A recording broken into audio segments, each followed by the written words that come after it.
Good morning, good afternoon, good evening, and good night.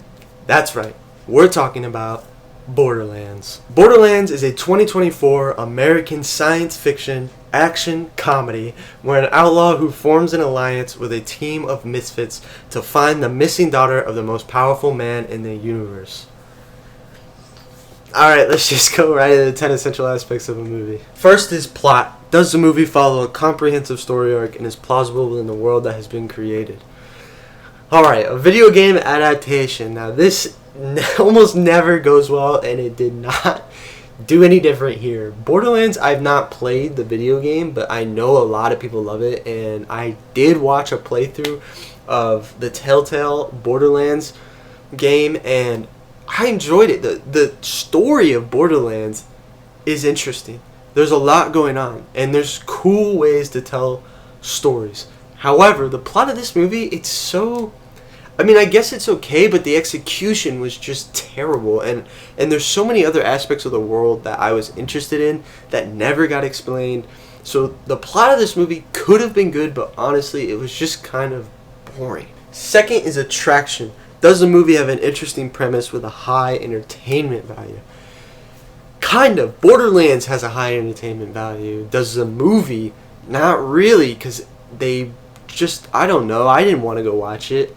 Just because you could tell, just by the trailers, that they just paid all of these high-known actors for what? Even in the trailer, you could tell, like, what is this movie even about? And, like, what is going on? So, honestly, I don't even think the movie is that attractive. I wasn't going to watch it from the trailers, and based on the numbers that occurred on opening weekend, nobody else did either. Third is theme. What message or truth is the movie trying to convey? I think it was really maybe pulling for greed and how greed is wrong. I don't know. They didn't really develop much in this movie. Fourth is dialogue. Is there a real feel to the conversations? Outside of corny jokes, it was fine. I didn't find that it really bothered me all that much. Other than when they just had jokes that weren't funny and then they kept spamming them. So, yes and no. Fifth is acting. Are the characters convincing? Okay, they had somewhat good actors, but they just had no development. The characters were so boring. I did not care about the characters. They didn't develop them at all. They would literally, their background would just be like someone else talking about them in a brief conversation or them giving a quick synopsis. That's not good character development. That doesn't make me care about these characters at all. Not good for the movie. I thought something so weird about this movie was they paid all this money for Kevin Hart to be in this movie.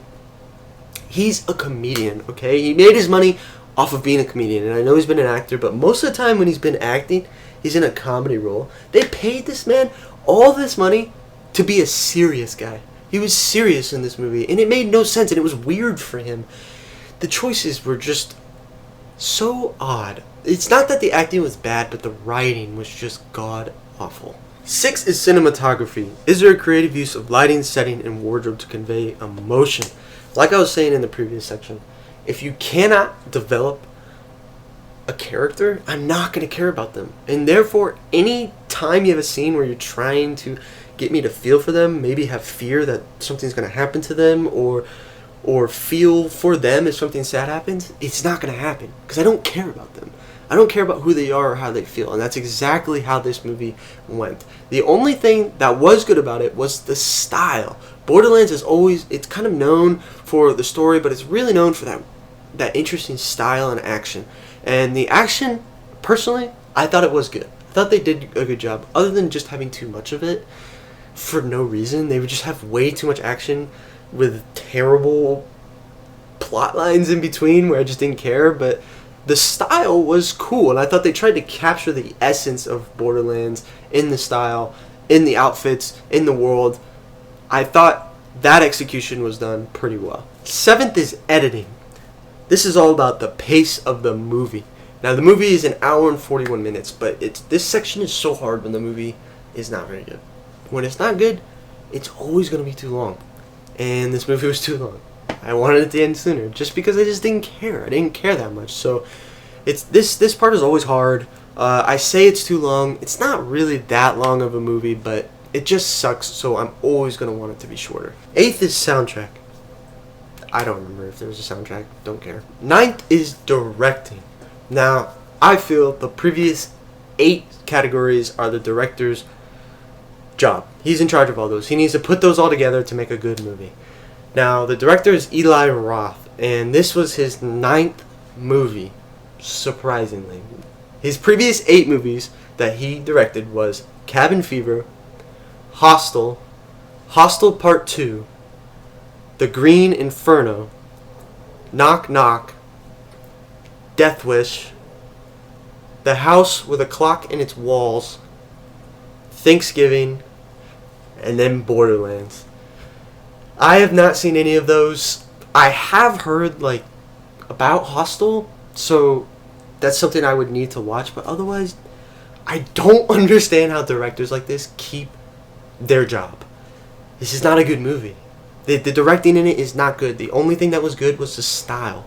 But otherwise, it wasn't very good. And honestly, all the previous movies, I haven't heard great things about them. So I just don't get it. I don't understand how people like this keep having jobs and keep directing movies and make so much money to produce pretty much just garbage.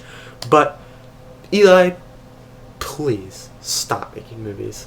10th is Time. Does it stand the test of time? No. This movie is just like pretty much every other video game adaptation for a movie. It is trash. It is going to go in the bin of the forgotten, terrible movies of video games, just like every single one that has come before it. Okay, for the ratings. Rotten Tomatoes critics give it a 10. Audience gives it a 53, and IMDb gives it a 43.